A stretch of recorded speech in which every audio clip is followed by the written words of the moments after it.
Cuarto bloque en punto de partida. Decíamos al principio del programa que íbamos a hablar de educación y de la situación de la docencia a nivel nacional y a nivel provincial, un poco planteando el tema en perspectiva histórica. Estamos con Sonia Leso, que es referente de tanto de la Confederación de Trabajadores Docentes de la Educación de la República Argentina como de la Asociación del Magisterio de Santa Fe.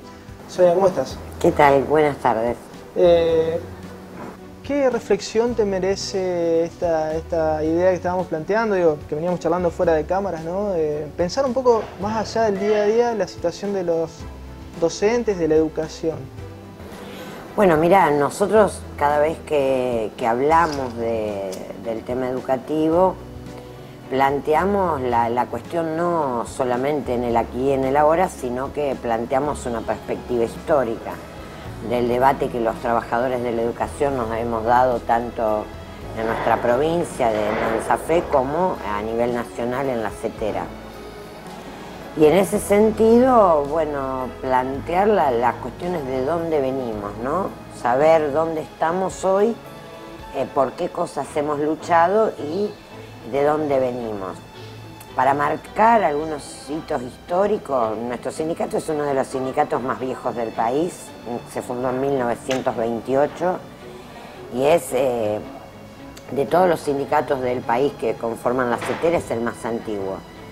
La CETERA, la Confederación de Trabajadores, surge en 1973, el mismo día que asesinaban a Salvador Allende, se fundaba la CETERA. ¿Qué cosas discutíamos y qué cosas fuimos discutiendo a lo largo del año y a lo largo de los años? En Santa Fe, siempre nuestro sindicato fue un sindicato que tuvo una particularidad que yo destaco, porque tiene una particularidad que por ahí lo hace distinto a otros sindicatos, que es que nuestro sindicato nació en 1928 con una claridad meridiana de que la lucha por el salario no podía estar separada de la lucha por una educación pública de calidad y por las condiciones de trabajo docente. Y nosotros creemos que esa marca, esa historia, sí, esa marca de nacimiento tan fuerte, fue fundada por distintos compañeros, pero se destacaron dos mujeres, una socialista y una anarquista, que en 1928 planteaban cosas que si uno hoy las lee, la verdad que son revolucionarias para 1928, que era la unidad de la pelea de la educación al lado del pueblo, la pelea de una educación mejor para los trabajadores y para el pueblo, la necesidad de que haya una educación para todos, el tema de que el salario y los concursos, las condiciones de trabajo se tenían que discutir en conjunto con todo esto, y creo que esto hizo de Santa Fe una marca, tuvo una marca, un signo distintivo que a nosotros nos llena de orgullo, porque la verdad que tiene una historia donde ha sido coherente con esta historia a lo largo de los años. Y en la Confederación, en la CETERA, tuvimos distintas etapas. El nacimiento fue resistir a la dictadura, que aquí en Santa Fe se cobró 34 vidas de maestros asesinados y desaparecidos, más de 600 en todo el país. Primero resistir a la dictadura y luego, al final de la dictadura, donde ya los compañeros se volvieron a reunir y a juntar la pelea por el debate educativo.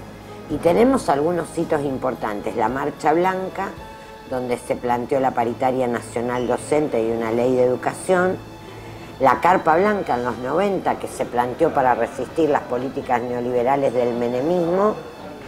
Por ejemplo, Sonia, por ejemplo el ajuste. Sí, hay gente joven que no lo conoce, digamos. Bueno, la Carpa Blanca fue un momento muy difícil en las luchas de los docentes de todo el país, donde había presentismo, donde había maestros que no cobraban el salario, te diría, en 7 provincias en el momento que surgió la Carpa Blanca.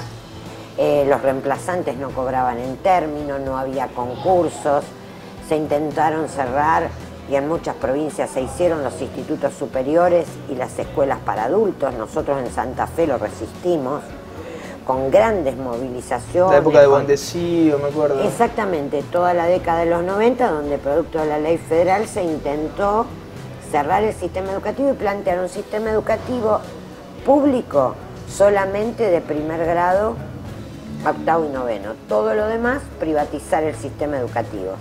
Eso significó que en muchas provincias, aquí en Santa Fe eso no pudo pasar porque hubo provincias que resistimos con mucho éxito, de acuerdo al grado de fortaleza y organización, pero hubo provincias que cerraron los institutos superiores, las escuelas para adultos, es decir, verdaderamente lo que nosotros decimos fue una catástrofe educativa en términos nacionales y en términos provinciales. Y la Carpa Blanca planteó una cuestión de equidad educativa, que era fondos de financiamiento para la educación pública. Y ahí nos juntamos los maestros de todo el país en un ayuno que tenía turnos de ayuno, eran 30 días, y había grupos de ayunantes de distintas procedencias y de distintas provincias, donde se peleó hasta alcanzar, fue una de las primeras medidas cuando asumió de la Rúa, alcanzar una ley de financiamiento educativo, que llevó un vasto debate en el Congreso, que duró 1003 días frente al Congreso de la Nación, donde hubo distintos proyectos y todo lo demás, pero que significó una primer ley que luego se modificó y se mejoró en el sentido de plantear que la educación pública es responsabilidad de los gobiernos provinciales y del gobierno nacional. En ese momento nosotros tuvimos en la dictadura la primera transferencia de escuelas a las provincias y en el menemismo la segunda. Es decir, que se transfirían los sistemas educativos nacionales a las provincias, pero sin financiamiento. Por lo cual, muchísimas provincias ni siquiera alcanzaban a pagar sus salarios. Sí, se dio para de alguna manera graficarlo, se dio una doble vía, porque por un lado las provincias cedían recursos propios, por las leyes de coparticipación que está al amparo de la dictadura, y por otro lado la nación las hacía cargo de los servicios públicos esenciales como la educación, por ejemplo. Exactamente. Sonia, te propongo hacer una breve pausa y seguimos desarrollando un poco todo este trayecto de la educación pública y los educadores aquí en la provincia de Santa Fe y a nivel nacional. Ya retornamos en Punto de Partida.